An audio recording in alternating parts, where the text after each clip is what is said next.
Hello everyone, welcome to Joseph IT Technology Entertainer.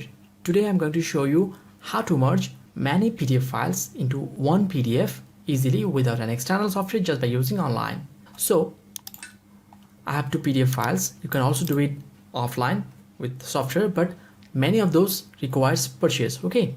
But I'm going to show you for free.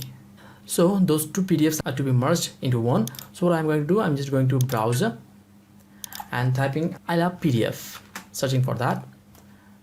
Okay, and heading to there, and it is one of the finest websites online, and the first one, that is merge PDF. And as you can see, it's asking me to select PDF files, clicking there, and the files that I want to merge with, those two, and open.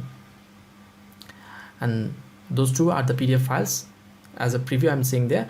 And if you want, you can also add more files by clicking on plus. Okay, but I'm done with it, clicking on merge PDF.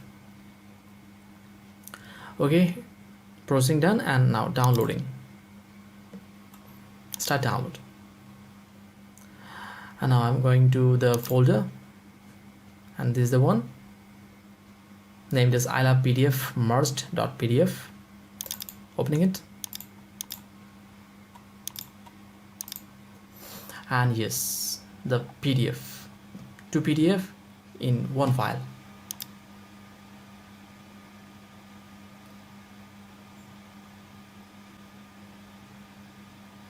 The end of first one, this, and this is the second one. Okay, and that was a simple way of merging multiple PDF files into one easily online without an external software. And if you have any question and query, then please feel free to contact us on the comment box. Hit the like button and share the video and subscribe to inspire us. Hope to see you in my next video tutorial. Until then, goodbye.